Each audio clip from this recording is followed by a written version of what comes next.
Hey everyone, it's your dynamic duo, Marcus and Karmea Wells, the unorthodox Southern Belle. absolutely, and we are here on the Gentleman Style Podcast show today. Spilling the tea, we're going to be talking about businesses and finance, but a unique business, a unique industry, restaurants, bars, and how they can flip the financial books on their head and thrive in this economy here. And we have a true expert here coming on the show, Gentleman Style Podcast today, and she is here to help us do better and learn from the mistakes during the pandemic, and moving forward into foreseeable future.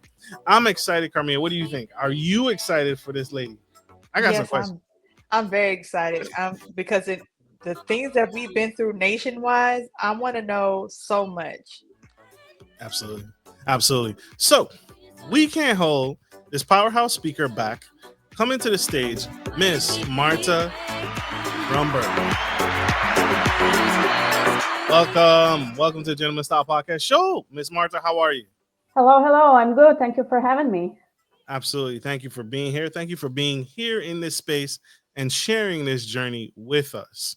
Miss Martha, I want to start with a curveball question. You could be doing anything, right? You could be Yeah. doing anything, literally. Why did you find the passion and the drive to help restaurants and bars with their finances? How did that happen?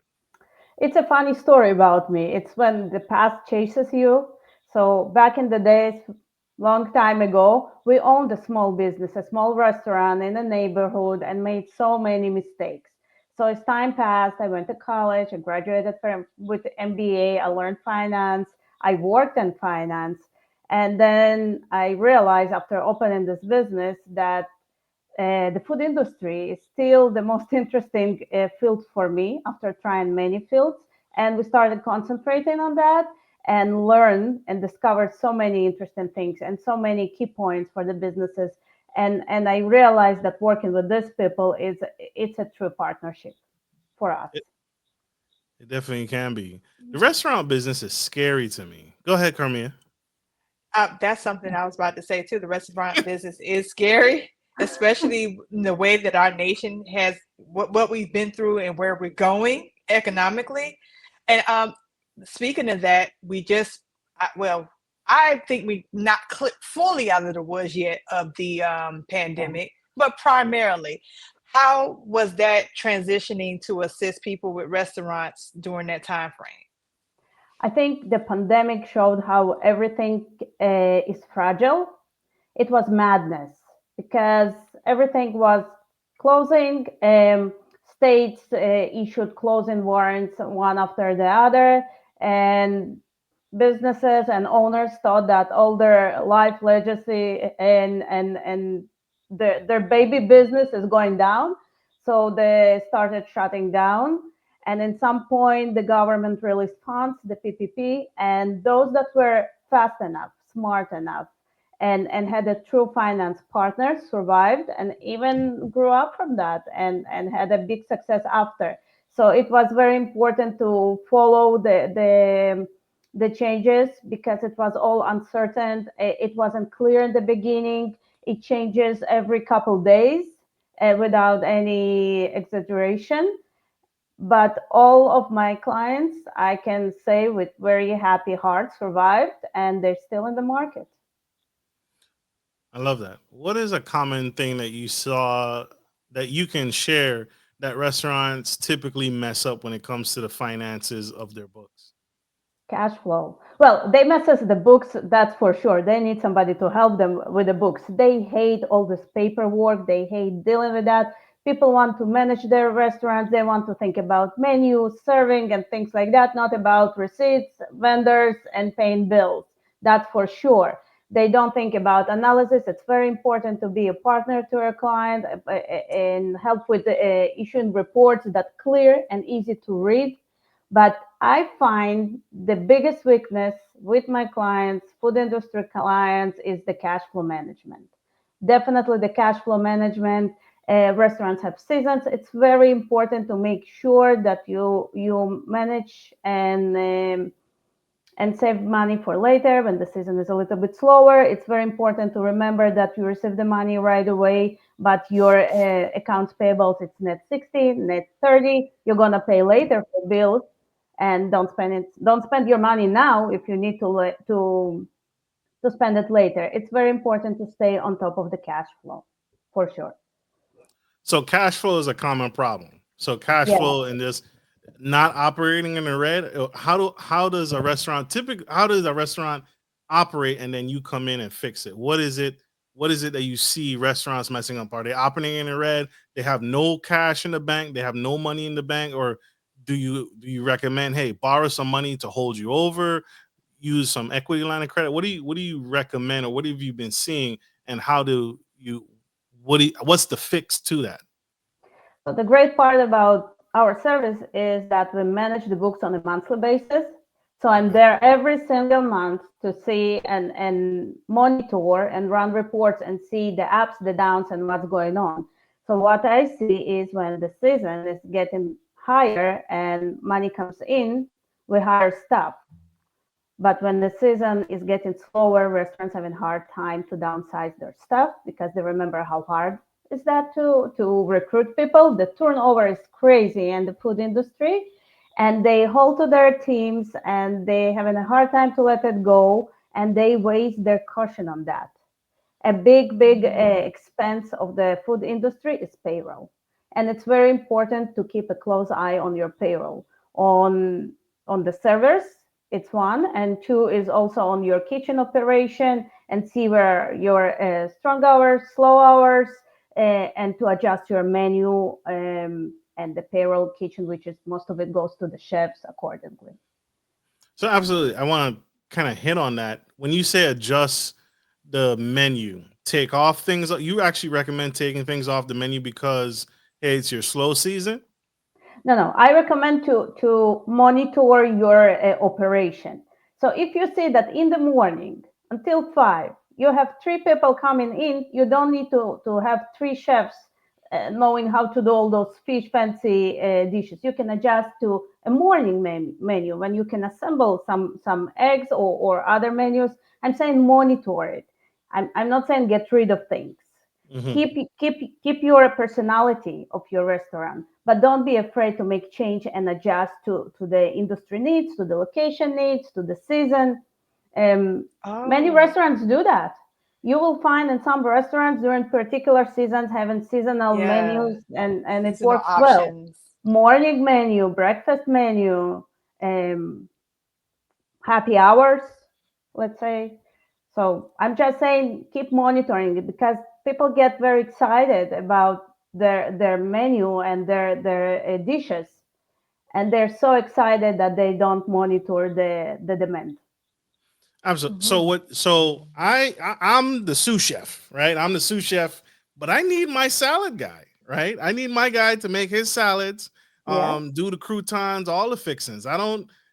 Even though it's morning, you're saying I should just do the salads myself because it's slower in the morning, or how do you fix that? I'm Because saying if you're okay, go ahead. I'm Sorry. saying if your restaurant is very slow in the morning and Oh, nobody's ordering your sous chef dishes, don't bring your sous chef. okay. Bring the other kitchen workers that can assemble a simpler breakfast menu. And that's just one example. I'm saying just Or monitor and analyze how your business work. What is the demand? do Okay. you also recommend when you're stating that these changes are happening that cross training, if they if that's in their field, cross training them so that that particular chef can go forward to make those things so they don't have to have as many people on staff at the same time frame? Exactly. That works too. Of course. Yes, definitely. Very Absolutely. important. Absolutely. So y'all, you don't need the sous chef. He don't need to be there all day if that's your if that's your slow period. But we can Exactly. keep the dishwasher, right? We keep that guy or gal. If you that guy always, you always have. If you don't have dishes, that's a problem. There's nothing that is more expensive than empty tables. Absolutely. Absolutely. There's Mario. So I want to talk about some improvements that they can make with the food or the menu. Should I be customizing my menu every so often according to the season? Because you said keep the personality. One of the biggest pet peeves I have is going to a restaurant that specializes in steaks, and then Carmia comes and she orders, a salad. Like, I'm a Huh? steak restaurant. Like, you're messing me up. You're messing with my flow, and then got the nerve to complain about my salad when I'm a steak restaurant, right? That's I a funny specialize story. in steaks. So, what can changes or what kind of things I can do to improve my menu without losing my personality? That's a funny story. You reminded me how we went to a steakhouse, and my husband has this thing. He starts with the dessert, and it doesn't matter that we have kids that look at him. He still starts with the dessert. So we come to this fancy steakhouse with friends. We all order steaks, and he orders this huge ice cream with some cakes, and people look at him, and he's like, "What? I'm in a mood for that." And it made Mhm. me think that there's nothing wrong with that. So what? That's what he wants. He doesn't want steak now. He ended up finishing my steak, but that's a different story. Um, it's important to have a wider menu. That's nothing bad in that. You can specialize in steaks, but it doesn't hurt to have a dessert and a kids menu on the same menu to attract more people. I don't see any problem. If it brings you more additional revenue, why not? Absolutely. Mm. Absolutely. Carmine, did you have a question? I feel like you got it's your. Yeah, I was just basically talking, just going to comment about the special seasonal menus type thing because in certain seasons, certain things are more available. Like, say for example, different types of produce. Don't get me wrong, blueberries are available all year round, but they taste good only certain seasons because they're seasonal. So, like, say for example, that a particular restaurant has a great, blueberry, um, what is it, like a blueberry pound cake, and it tastes great this certain season. So that's their dessert for that certain season, and they change up to maybe apples in the fall or something like that. When I see restaurants do stuff like that, it makes, especially if I go there quite often, it makes me kind of like excited as a consumer because I know they're going to have something seasonal that's going to taste good and it's going to be different. It kind of, it has a little Yeah, excitement when you're going to that restaurant. It's not the same thing all the time. I Don't get me agree. wrong, you have your favorites that they may keep on a menu, and I'm pretty sure that by the analytics and data, they know what's people favorites, so they'll tend to keep them around, and they may or may not change them, but they'll keep those, main parts around to keep people coming in for the favorite. But you have those different things seasonally that gets people excited, and I'm one of those people. I am a foodie, so yeah. She's Exactly. a I agree with you. I agree. And it's a win-win. I want to add that it's a win-win situation because you're excited about going there. They have every single time something new, but for them, the seasonal products, the seasonal fruits Mm. are having a better price during the season. So the dish has better margin. So it's a win-win situation where the customer is happy and the owner makes a decent profit from that. absolutely. We like profits. We like profits on this show. Yeah, Profits are good. that's the point. That's the point. How did you help restaurants? The COVID-19 pandemic was terrible, Yeah. and a Ooh. lot of restaurants didn't make it, but there are restaurants that did. What are some things that you helped your clients with surviving the COVID-19 pandemic? Because a lot of, especially mom and pops or new restaurants, closed down, and they open up Mm. coffee shops, um, a lot of bars. They tried, right? They tried. But what are some things that you suggested? Can you share any highlights that you suggested to restaurants during the COVID-19 pandemic and how to flip it and become profitable even in hard times? So we had one of our customers was very new to the market when the pandemic started. He survived, which is good news. It was very important to stay on top of the regulations and the new fundings that the government was releasing. The problem with that was that everything changed on a daily basis. So every single day it was a different report that was required. It was very important to have a true partner help you with that, and people that are open-minded and are not scared from new things, because in many cases accountants are very traditional people and Mhm. having hard time with changing and adopting very fast. So it was very important to have a true partner to that and be quick and fast to react and to adjust and receive all the funds that were released. That was one. And later, through the pandemic, it was to adapt to this market. So if you can have people in restaurant, in some point you were able to operate and do deliveries Yeah. and things like that. And one of the key things that I say to my clients, and that is our motto, is don't be afraid to change. It's okay to change. You can keep your personality and your brand even if you're changing. I So love that. go ahead. I'm sorry. I love that because in a lot of cases, especially if you have more old-fashioned owners, Mm. they're not as innovative. So they're not thinking about, trying to get in contact with these apps like DoorDash and Yeah, Uber Eats and things like that to try to like, okay, well, we can't get people in here physically, but if they want to order out and get it delivered, we can still do that, or at least pick up from the door or something like that. yes. And I saw that a lot during the pandemic. I was like, oh, they deliver when they start delivering just now.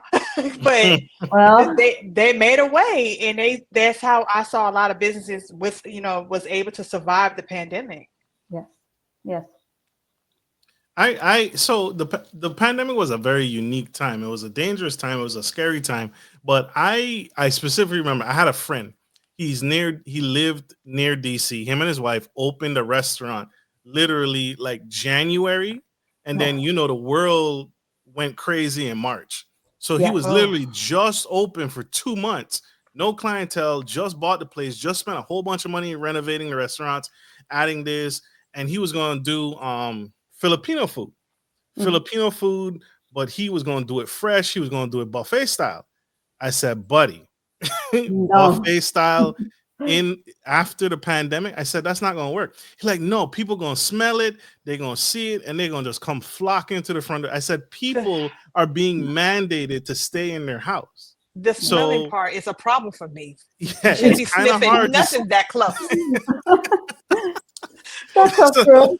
it's a It's, little hard to smell the food. So Buddy Boy did it, right? He cooked all the fish. He's frying live fish, putting up on the buffet line, cooking rice, cooking the big meals, the big expensive stuff during that. What would you say to someone? What would you say to my friend who wants to do a buffet style dine-in experience? You would tell him to go on DoorDash when DoorDash is eating profits. I think their fee is like 20% or something like that. It's crazy. They eat up a lot of that revenue that a restaurant owner needs to operate. well, it's not my place to tell this person what to do because he has his vision for his restaurant. My Well, place to he's come. out of business, so So you can say exactly. what you want. He's out of business. So my job is to raise the red flag and say, hey, buddy, it's great. You might go back to that in a few years. We'll see what life brings to us. But now to stay in the business, we have to adjust. Look at your reports. I come with a very simple report that will show even to a 5 year old that you should change. Please change. And I'll suggest where to cut and what to do. The rest of it, if he doesn't want, he doesn't want. My place to come and say that doesn't work what you do. Let's try. Look at my other clients.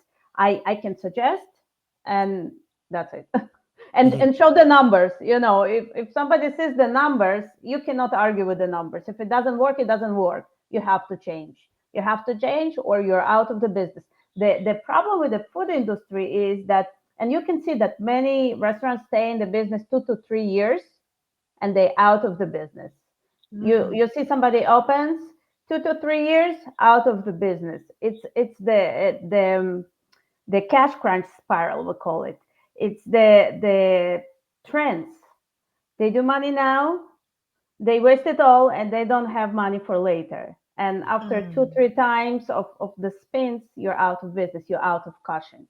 So in your friend's case, he didn't make he didn't even make to the first level, to the first stage, you see. So but that's unfortunate because I do understand that he had that vision for something particular and he couldn't change fast. That's why I say those that survive the pandemic were people that change quick, adapt quick, and listen to their financial partners. He and We're here to help. yeah, absolutely, and that makes perfect sense. I think he always adapted slower than what people would subject him to and say to him, right? So when the pandemic hit, again, he doesn't have clients, he doesn't have anything, but his location was decent. He's off a major highway, right? He's Mhm. across the street from a gas station. He is surrounded by two big chain hotels. And so I said to him, I said, the buffet thing is not gonna work. No, and you're wasting food because you're cooking all the fish, you're cooking all the meat and putting it Yeah. out every day, and no one's coming in. So I said, you need to get on one of these apps, DoorDash, Uber Eats, Grubhub, wherever, and you need to deliver the food to people. You're a new business, so no one knows you. You need to take really good pictures. And I'm not in the food industry at all. Yeah. Right? I have nothing. But I told him, I said, you need to take really good pictures, cook up a really good meal, put it on Grubhub, put it on DoorDash, and let they provide the drivers. But Yeah. again, it was just so hard for him to get it. So he doesn't listen, right? Even though the competition around him is eating him alive.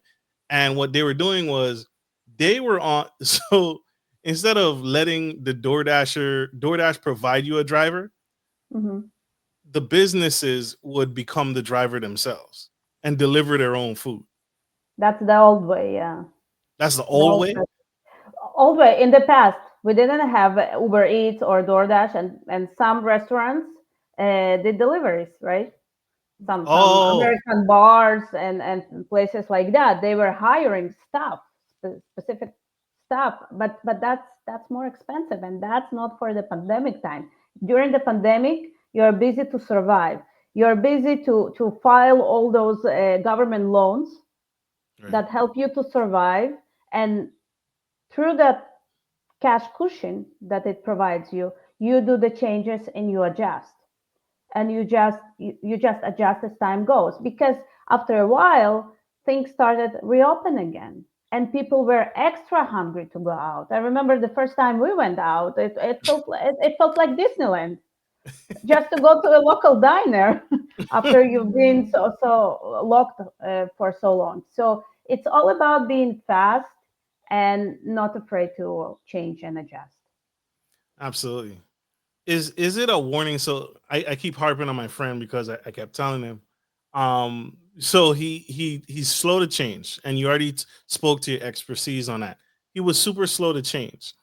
Yeah. One so and then he's extreme, right? He's an extremist, and so he goes with the big swings. So just like you talked about, that there are seasons when your profits are high.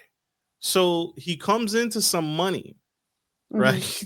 He comes into some money and then he decides, oh, we're gonna do the DoorDash thing, but we're gonna make it luxury. So Oh he God.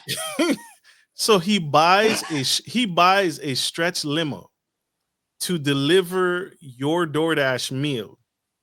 They're not And, going to Uh, even hardly look out the window for that. They just want the food on the porch. he comes into some money in his in a little slight peak season, and he had other businesses on the side. He comes into a large surplus of money and No buys a contact. stretch. Run me my food on the rug. Put it in the bag. Triple bag it. Put it there. You He's don't And in have the to wrong feed me. business. I can say he's in the wrong business. Okay, he should change. Maybe something else.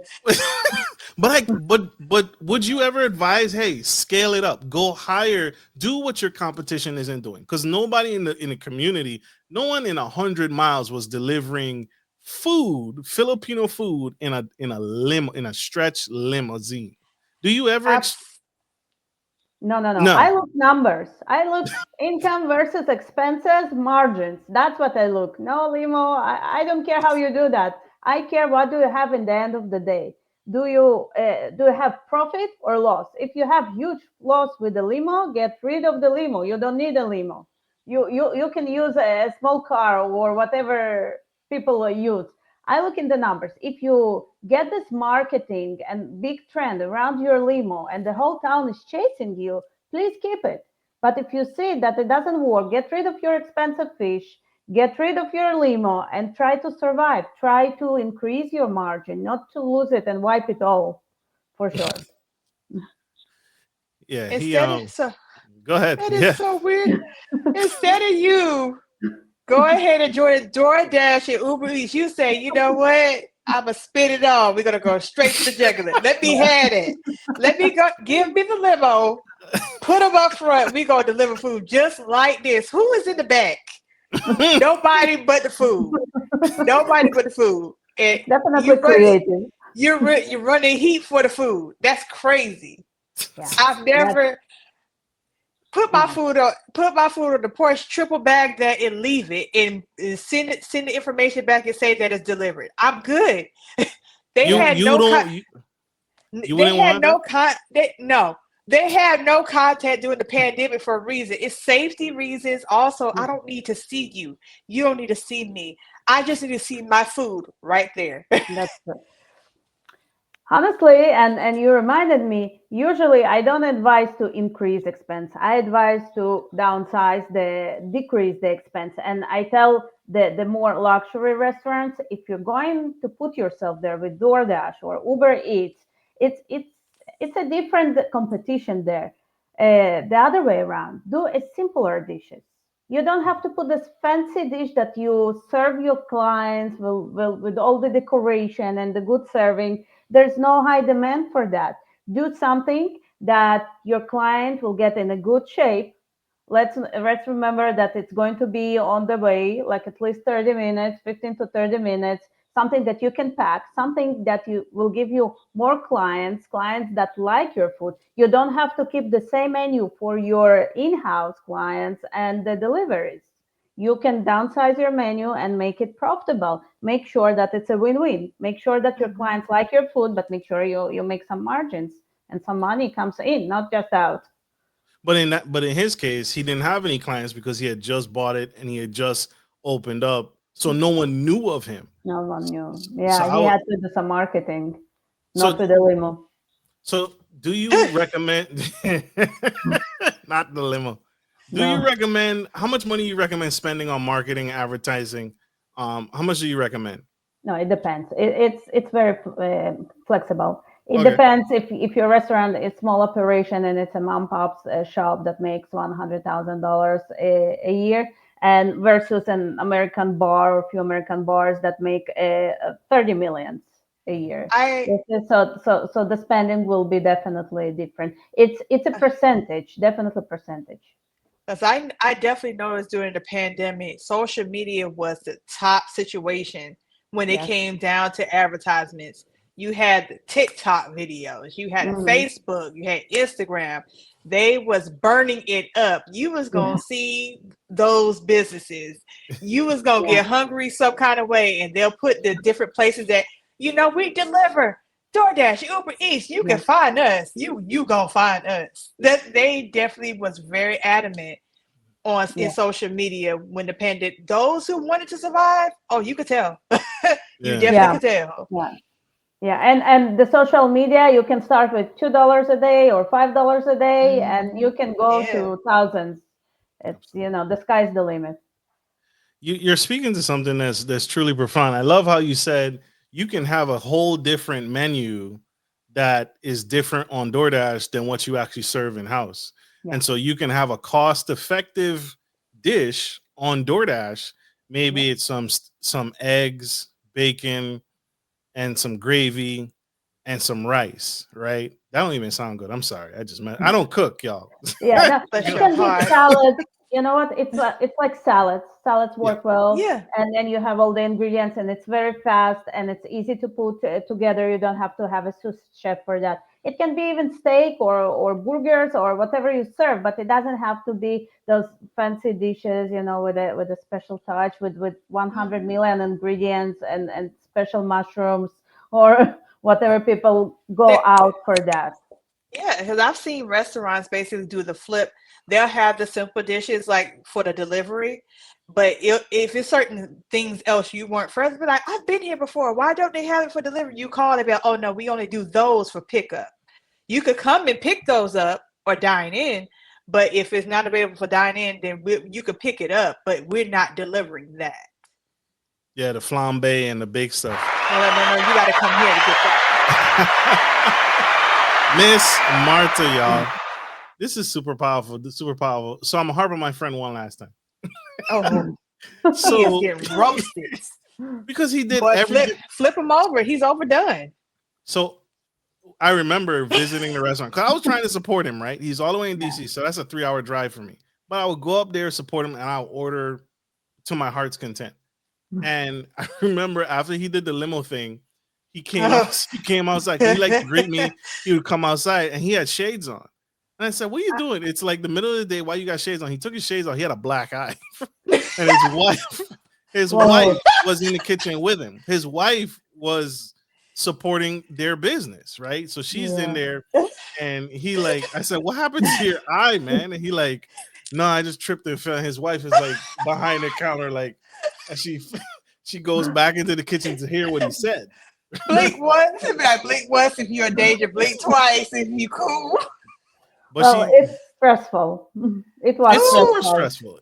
But It's caused a DV.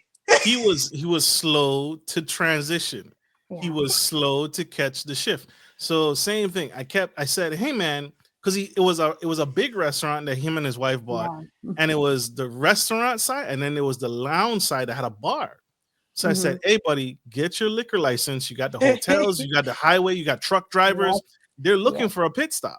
So if you can put some music in here, get your liquor license, serve some alcohol, and put some recliners in here. People will lounge here and spend money while getting drunk, right?" I so agree with you. Actually, I had a few clients that their main income was from drinks, from alcohol. They had the kitchen back with a very little margin just to support as a marketing to support the drinks. The main money came from the drinks for sure. It's a good margin and people like it, like you say. They add entertainment, bingo games, some music, and it works well, especially if you locate it close to hotels. Question, I'm not sure if you know or not, but is it for all states or is it just for some states that in order to have your liquor license and serve alcohol, you have to have you have to have some food? I'm not sure about all states. Mm-hmm. I was just curious because but most of my clients have food because most of the people, unless it's a dance bar, that they have only drinks there. Most of the American bars, it has food. It has burgers. It has steak. People like to sit. If they drink, they like to eat. At least some appetizers. So it works well. Definitely, it's a marketing tool. You will have more clients if you have something to eat than if you just have drinks. That was shocking to me. Karmea, you missed it when Crystal and I went to the Caribbean. We went to a bar, and I think that's in the United States. We're very spoiled. We went no, not spoiled. It's called making sure your stomach is right.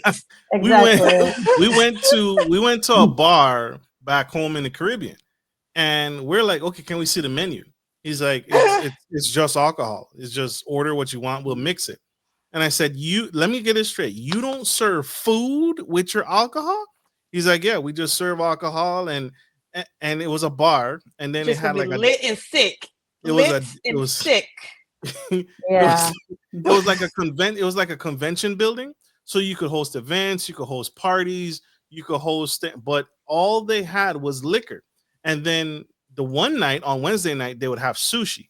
So food was an additive to bring in customers. Yes. Is that what you're talking about, Miss Marta? Is like food is a convenience, is not something we do all the time, but we gonna have this liquor. Well, I say do it all the time. My client was doing it all the time. Food? The margin on the food was smaller. He had those great burgers with a great price, which attract people that were spending their money on drinks, where he had the higher margin. You see, it's more as a marketing tool. He sold the burgers and the salads cheaper than others. He had a good price. So Yeah. big companies came there. He had some billiards, some entertainment, but while they're eating, they also ordered all those drinks where the margin was great. Business Well, was wonderful. like say for example, there is a hookah bar. I don't. I don't drink. I don't smoke. She lying. She lying, I, y'all. I, I don't. I don't drink or smoke. I'm a natural person, natural high.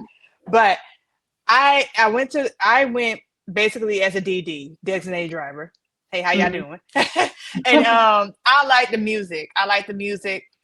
But when I went there, they had, of course, they had the hookah and they had drinks, but the food, I gotta admit it, I had some shrimp and chicken pasta that was so fire. I forgot that it was even a bar. Yeah, What? yeah, It was that so works. fire, Yeah. and then that plate was heavy, and it had shrimp, chicken, mushrooms, veggies. All I was like, yes, this. I actually Mhm. went back to that bar for pickup, but they was out of food that night, and I was so irritated. They was out of food that night. I went back just for that food. No, I'm not here for the liquor. Just can do y'all have any? No, we we don't have any more food for the night. And I was like, I ain't went back since. So clearly, I know I was in my feelings. But other than That hurts. that, the food the food thing does attract people too as well. So I Yeah, do I'm get not that. surprised. I'm But not there's surprised. They but have there's not great a lot of food. margin in food, right, Marta? There's not a It lot of depends. margin.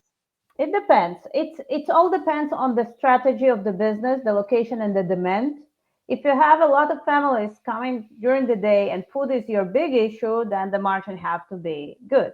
If you're all about bar and drinks and having guys for game nights, so the food can be, you can say, okay, I agree that the margin on the food won't be large, but it attracts me people and it gives me enough and more than enough in drinks. It all depends on the strategy and on the demand of the location, timing. You know, you sometimes you have those bars or restaurants around the stadiums. So during the high season, you can imagine what's going on there. During the low season, maybe you should adjust to families or to students. It depends what you have and what is the dynamic in your area and the demand. That's true. Powerful.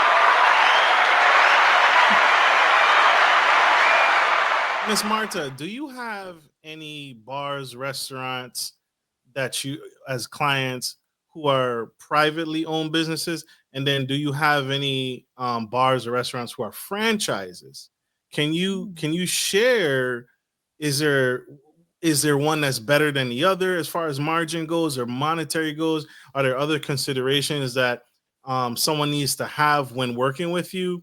If I'm a franchise, because franchise they got royalty fees and they may have other fees associated. Is one better than the other? Which one do you think? What are some key differences between the two, finance wise, money wise? Well, I concentrate more on small to medium private businesses. Some of my clients, they have few locations, they have partnerships, but the bigger franchises like Wendy's or McDonald's or Panera Bread, they usually have a huge team in-house that work for them, and they have the financial ability to manage and analyze and do all of that. My concentration is more on medium-sized businesses, people that started with one or two and now have still have one or two or have seven locations, but they still with their partners. They don't want to spend all their money on in-house person, and they're looking to outsource their finance to a true partner, somebody that's specializing and knows what he does. Because the problem of the financial side is that big companies, they do all fields and it's not a personal service. They don't know the trends. So I would say, answering your question, I took it to the other side. You're good. Answering answering your question, I think it depends. It depends what is your vision for your business. In some cases, you will be very successful under franchise. In some cases, you will say, it's something that doesn't work for me. I want to make myself. I don't want to deal with them. I want to be the king of my neighborhood and bring something else and something more. I don't see and I don't feel that there's a rule, for financial success. If you stay with a franchise, you're going to be profitable. Or if you're gonna open on your own, you're gonna lose. So with the franchise, the only thing that you get some key points already, and you get the name. Absolutely. So you, oh, I'm sorry, go ahead. Because- You're Oh, good. I was asking about, so typically with franchises, I will assume, because I don't know, that it's a structure already put in place. So it would be easier for someone to follow it versus, opening up a private business from scratch and having to create their own structure. It's easier to start, but it doesn't promise you a success, in my opinion. Really. So Yes. what does your company offer, like, because franchises have disclosures up front that they have to be transparent about and be transparent about the financial. Hey, you're gonna need $500,000 to open up with us. Hey, you're gonna need this amount in cash, you're gonna need this amount of, those are things that franchises typically give you up front. Does your company do analysis? Like if I give you that financial report that the franchise provided with me, will you look it over to say, hey, this is good margins. You can do this in this market. This is a good market to do it in. Or does your company offer that service to look at the financials and say, hey, this is a good start for you? Yeah, we will definitely can do that. Yeah. We Okay. we analyze. That's a specialty that we do. It's something that is not usual to companies like us to give analysis. So part of our services that nobody else give is that, in addition to managing your books and reconciliation and things like that, and finding double checks that were deposits, and when vendors double charge you things and things like that, we also provide analysis, a monthly analysis to businesses, an analysis that we can customize and tailor for your needs, for your particular point on your business way, because sometimes the analysis that you need in the beginning is not the same analysis that you need later, or the analysis that you need during the pandemic, for example. So things change and adjust, and we are able to point things, and we do it short and easy to read, because the last thing that you want to have in the end of a long day that you work is look at this huge email full of those smart words with all those terms. So we do it short, we do it very, very easy to read, and we can, yeah, we can review and say, okay, it looks good, it's going to work. Mhm. Or or no, it or doesn't or look you good. or say, you know what, it's too expensive, the money that they're asking for it doesn't look, it looks like you will need 20 years to break even point. So we will probably throw some numbers to see the break even point, how long do you need to return your investment, and things like that. Makes sense. Makes sense. That's powerful, especially in the restaurant, because McDonald's is $1 million minimum to open that bad boy. And Whew. so I Yeah. if I want someone to look and tell, especially if you're not financially astute, right?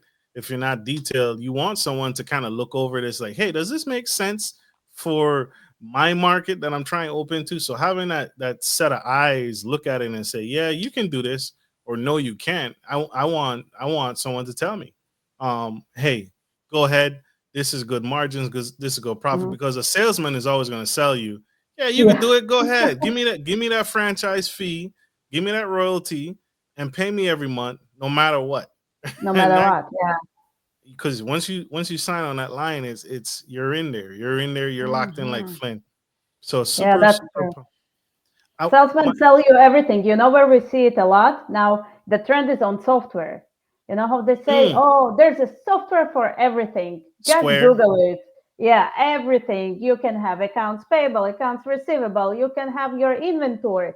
They just forget, and it's something that we also do. We help our customers. Software is great, and artificial intelligence is great. It's all a tool, a help, but it's not a replacement. They just forget to tell you. They say, okay, pay me, I don't know, $800 a month, and you have all your inventory. They just forget to say that you need to hire somebody to input all this data inside, because if you put garbage in, garbage out, the information and the reports that you will get out is something that won't help your business and even can hurt you. So salesmen, they can sell you anything. You just need to be careful and pick and choose what really helps you, what fits to your vision, what helps to your business, and you need somebody maybe to advise and help with that, somebody that has experience working in the industry and seeing what works better and what works less for your size of your business.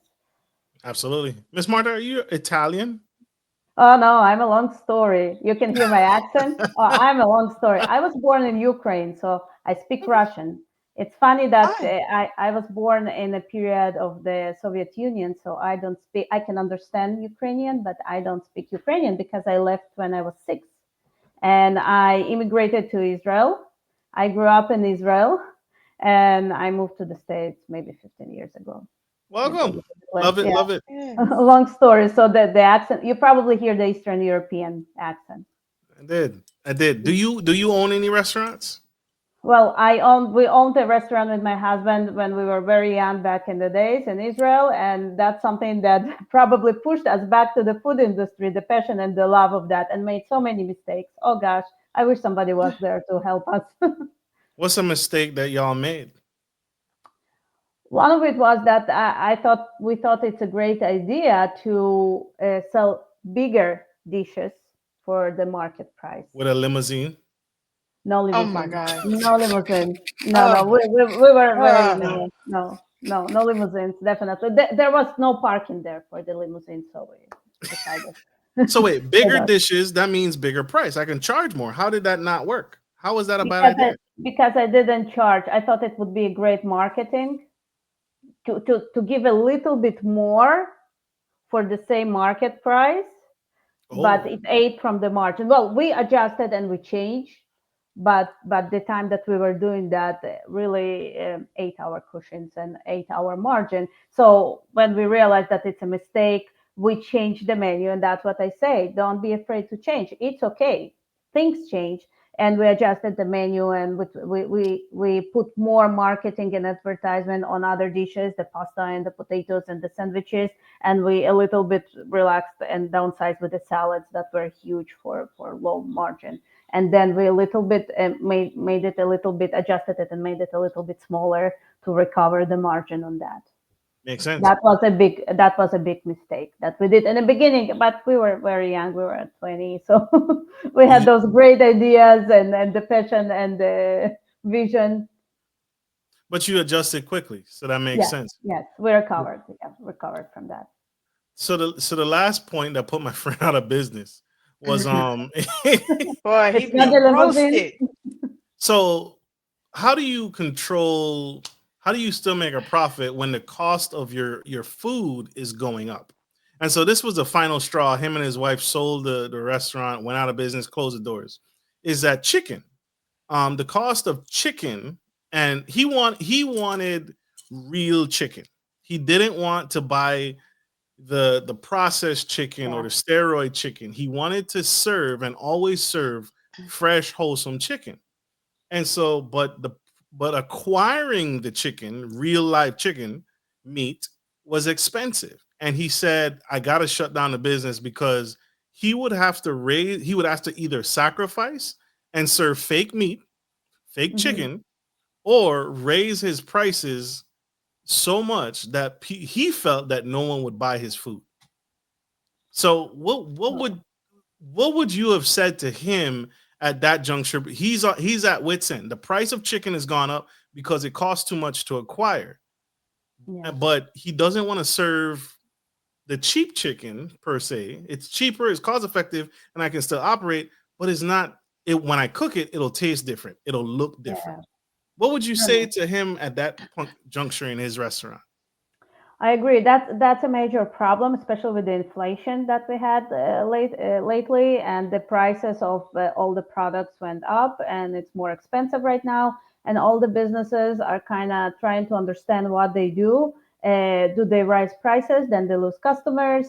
So I always advise two things. First of all, try to look for alternative vendors.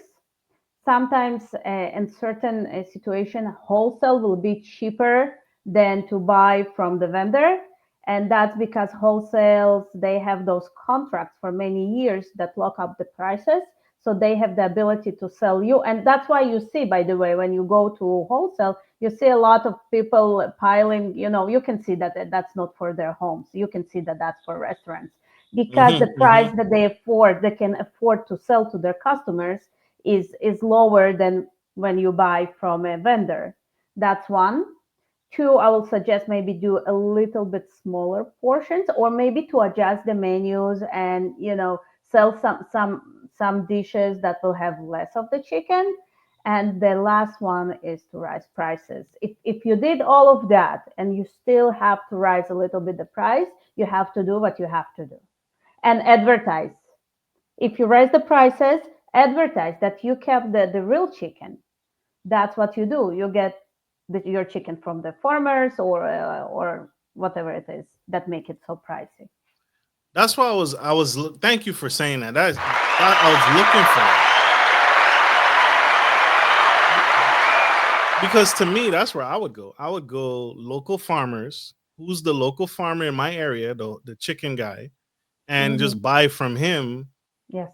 I guess you would have to pay the farmer to buy the chicken, and then if you're not butchering it yourself, then you got to pay someone to butcher the chicken and give you all the good meat that's left over. So, But sometimes you have them as friends or contractors, or they work together. They have they work together. The farmer will work with the butcher, and you'll have it as a package.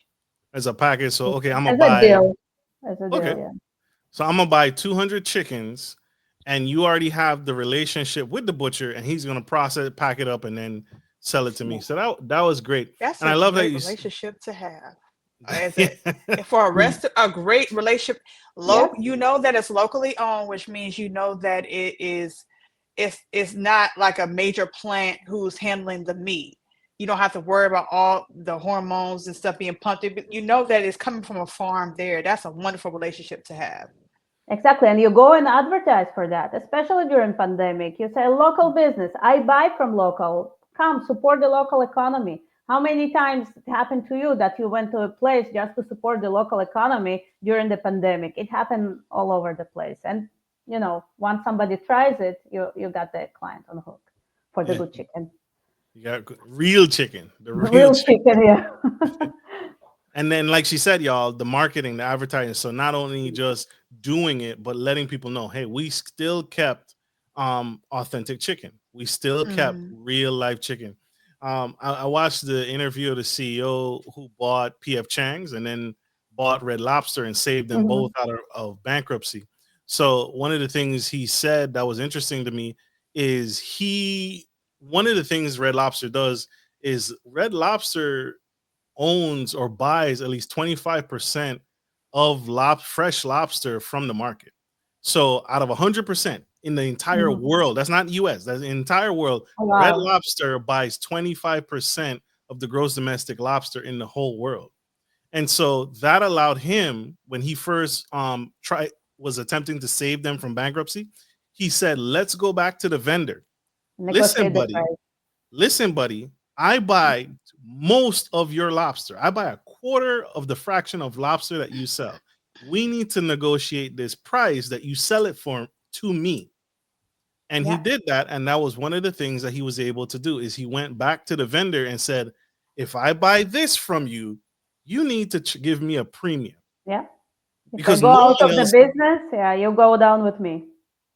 Absolutely. True. Absolutely. So this is epic. I love this. I love this. Miss Martha, this has been an incredible show. You have shared so many nuggets, so much insight, so much wisdom today on the Gentleman Style Podcast Show. If you had one more nugget to that restaurant owner, my friend, he's already out of business, but the Oh, other restaurant owner whose oh. back is against the wall and he's trying to save his mom and papa. This is the restaurant that the family has owned and he's trying to save it and keep it alive. What would you say to them right now watching this? I will say, no, it's like the old joke and old saying. You have to have by your side three people that you tell them the truth and you trust them. It's your lawyer, your doctor, and your accountant. Make sure you have people that are partners and that help you. help you through the hard times, help you to analyze, help you to make decisions, and help you to change. And change, adapt to the new trends. There's nothing wrong with that. Only good things will happen. Absolutely. Absolutely. Super, super dope. Well, y'all, that's all we got. We got to let Miss Marta go. She's saving lives and changing lives and helping people save their business, their restaurant. Thank you. Don't be like my friend. Thank you. Oh. Thank you for having me. Thank goodness you ain't use a name because you cooked him on both sides. He know who he is. He know who he is. That man, he didn't listen to a thing. Black eye included. Like we end every show, take care of your friends, take care of your family, and always take care of business. Karmea, you got anything for our audience? I ain't trying to catch her hands. I promise you. Oh God. But while we're going out, for those who wanted to get into the restaurant business, I think Marta Grumberg would be a great person to talk to see how you could go forward to, starting the process successful. So you have a good foundation financially. Absolutely. How can people find you, Miss Marta? Well, we provide a monthly service to new or not so new businesses. We have our website, www.grumbergaccounting.com. We're on the social media, LinkedIn, Instagram, Facebook, everywhere. Or just email or call me. You have my phone and my email on the website. Absolutely. Absolutely. Check her out. Get connected, y'all. Get connected. Like we always end every show, take care of your friends, take care of your family, and always take care of business. And that's Grumberg for our audio listeners. That's Grum, G-U-R-M-B-E-R-G, accounting.com. If you can't spell accounting, I don't know what to tell you. You shouldn't be rolling in a restaurant. You shouldn't be running. Love you guys. Bye.